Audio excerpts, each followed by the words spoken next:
गुजरात में तूफान बिपरजॉय को लेकर हाई अलर्ट जारी किया गया है और आशंका है कि अरब सागर से आ रही ये तूफान कुछ दिनों में गुजरात में लैंडफॉल करेगा। ये तूफान प्रचंड रूप भी ले सकता है, जिसका अलर्ट लगातार मौसम विभाग दे रहा है। वहीं केंद्रीय मंत्री गृह मंत्री ने भी 13 जून को चक्रवाती तूफान बिपरजॉय की तैयारियों की समीक्षा बैठक की थी। इस दौरान केंद्रीय गृह मंत्री अमित शाह ने कहा कि केंद्र सरकार और राज्यों ने 9 सालों में मिलकर कई उपलब्धियां प्राप्त की हैं और नई आपदाओं से निपटने के लिए खुद को तैयार किया है। अमित शाह ने भरोसा दिलाया कि सरकार इसके लिए पूरी तरह से तैयार है और कहा कि हमारा उद्देश्य जीरो कैजुअल्टी सुनिश्चित करना और चक्रवाती तूफान बिपरजॉय से होने वाले संभावित नुकसान को कम से कम करना है। ताज़ा मौसम के हालातों की बात करें तो मुंबई में 13 जून को न्यूनतम तापमान में भारी गिरावट दर्ज की गई, क्योंकि शहर में चक्रवाती तूफान बिपरजॉय के कारण बारिश होना शुरू हो गई है। बिपरजॉय के प्रभाव से गुजरात के अरावली जिले में कई हिस्सों में भारी बारिश हुई है। गुजरात के सीएम भूपेंद्र पटेल ने लोगों से अपील करते हुए कहा कि सिस्टम की तरफ से समय समय पर जारी किए गए निर्देशों का पालन करें। एनडीआरएफ के डीआईजी ऑपरेशन मोहन सिंह शाहदी ने बताया कि उनका फोकस क्षेत्र कच्छ और सौराष्ट्र है, जहां लैंडफॉल की संभावना है। अब तक 30,000 से ज़्यादा लोगों को सुरक्षित स्थानों पर पहुंचाने का काम किया गया है। वहीं चक्रवाती तूफान से प्रभावित जिलों में एनडीआरएफ की 17 और एसडीआरएफ की 12 टीमें तैनात कर दी गई हैं। आपको बता दें कि बिपरजॉय को ध्यान में रखते हुए सभी ट्रेनें और सारी फ्लाइट्स भी रद्द कर दी गई हैं। मौसम विभाग के मुताबिक बिपरजॉय के कारण इतनी तेज हवाएं चल सकती हैं कि पेड़ गिर सकते हैं। इसमें घरों को भी नुकसान होने की संभावना जताई गई है। टीन शेड गिरने के साथ ही तटों को भी नुकसान पहुंच सकता है और कुछ इलाकों में बारिश के साथ ही बाढ़ आने का खतरा भी है।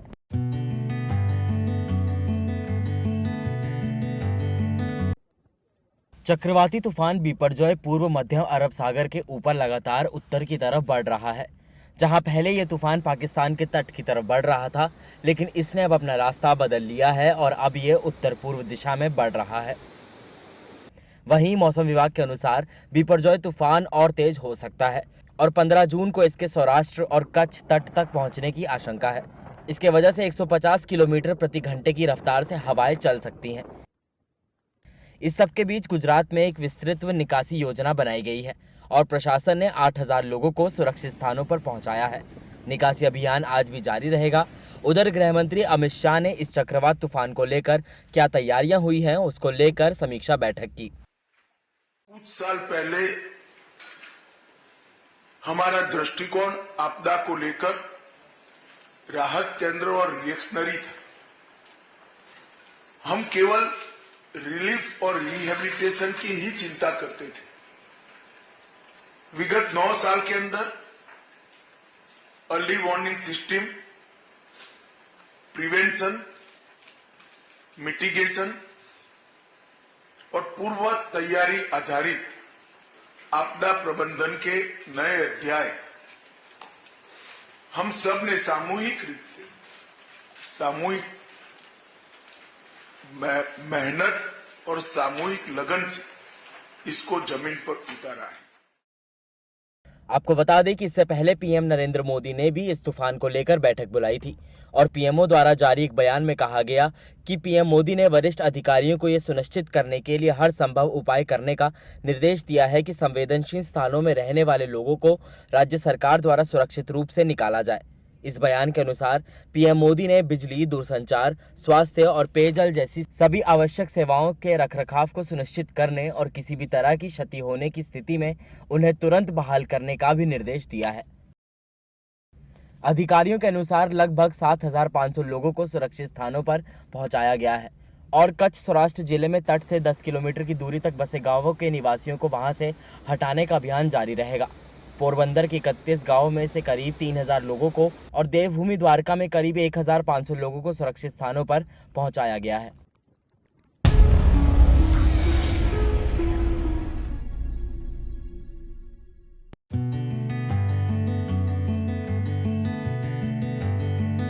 नमस्कार, मैं हूं संजीव शर्मा। तो आज आपको बता दें कि मार्केट में तो बिल्कुल एक हरियाली छाई हुई है। 418 पॉइंट्स मार्केट अप है और सब सेक्टर आज चल रहे हैं। ज़बरदस्त तेज़ी आज बाज़ार में है। एफएमसीजी लीजिए, आप टेलीकॉम लीजिए, आप रियल एस्टेट स्टॉक्स लीजिए, लगभग आज सारे सेक्टर भी बहुत अच्छे मूड में हैं, बहुत अच्छे गेंस हैं सब सेक्टर्स में, तो ज़बरदस्त तेज़ी आज चल रही है मार्केट में।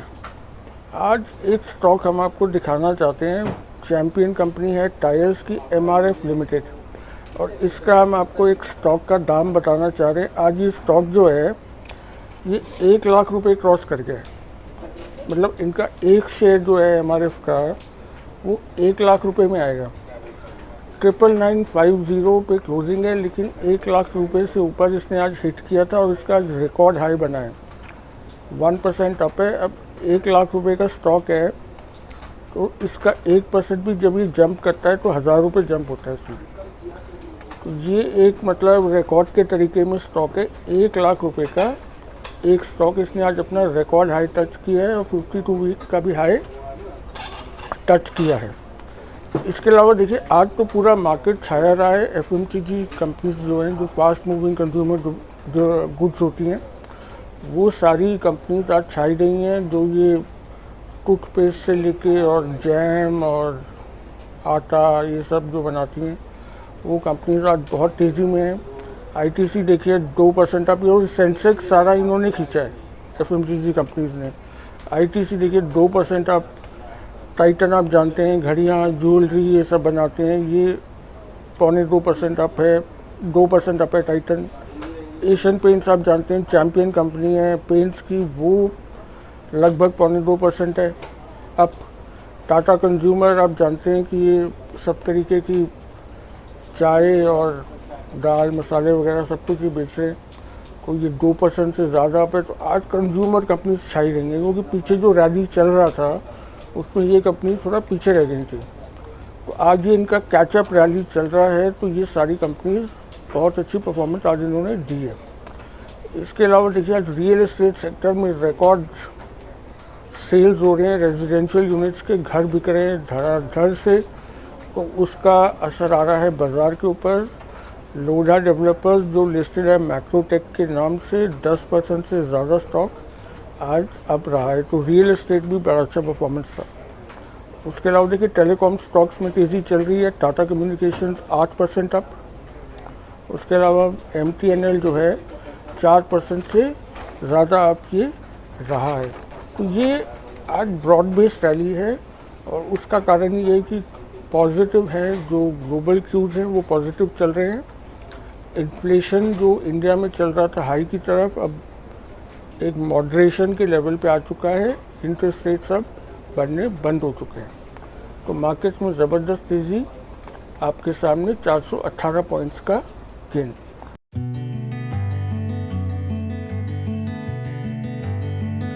आगामी लोकसभा चुनाव के लिए विपक्षी पार्टियों को एकजुट करने के नीतीश कुमार के प्रयासों को 13 जून को झटका लगा है। पटना में 23 जून को महागठबंधन की बैठक होने वाली है, लेकिन इससे पहले बिहार के राजनीतिक गलियारों से बड़ी खबर सामने आई है।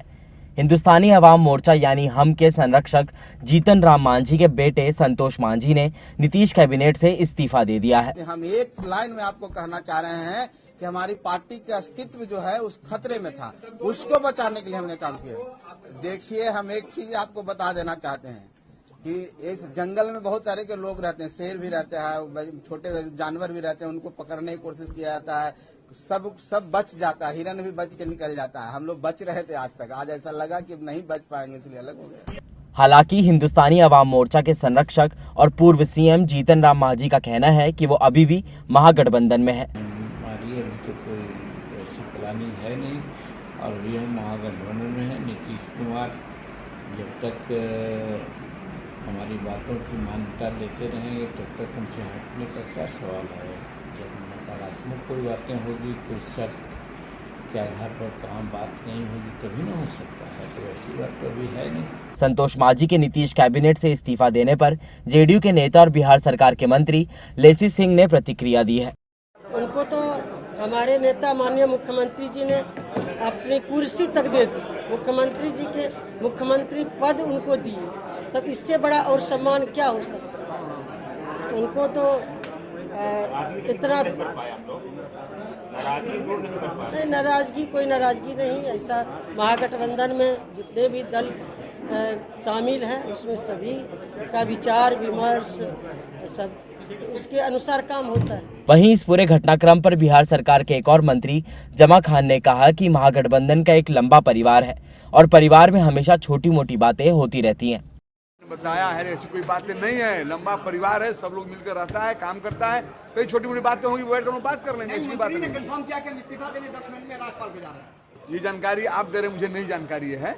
और अगर इसी बातों में बैठ कर बात करें, लंबा परिवार है, बड़ा जब परिवार होता है, कभी कुछ बातें हो जाती है, हो जाएगा। एकता से पहले ये बड़ा झटका नहीं लग रहा नीतीश कुमार को? सब एक, कोई झटका नहीं, सब हम लोग एक हैं, एक रह के देश को बचाना है, देश लड़ाई लड़ना है। उधर इस मामले पर बीजेपी के वरिष्ठ नेता शाहनवाज हुसैन ने कहा कि महागठबंधन सरकार की उल्टी गिनती शुरू हो गई है। देखिए, महागठबंधन का हाल यही हुआ है कि सब बिछड़े बारी बारी।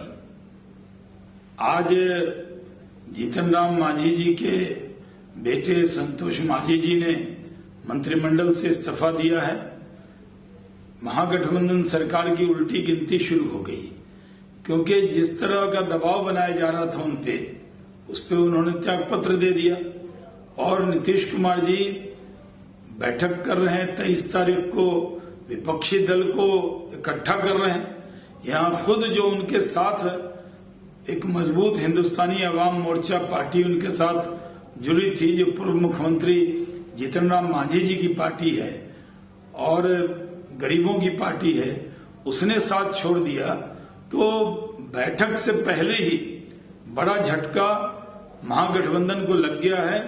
कोई कितनी कोशिश कर ले, कुछ होने वाला नहीं है। बताया जा रहा है कि जीतन राम मांझी इन दिनों बिहार के मुख्यमंत्री नीतीश कुमार से नाराज चल रहे हैं। इस नाराजगी की वजह है नीतीश ने 23 जून को पटना में विपक्षी दलों की बैठक बुलाई है, लेकिन महागठबंधन में शामिल अपने सहयोगी जीतन राम मांझी को इसका न्योता नहीं भेजा। इससे पहले जीतन राम मांझी अप्रैल महीने में अमित शाह से भी मुलाकात कर चुके हैं। Subscribe now and press the bell icon. Never miss an update.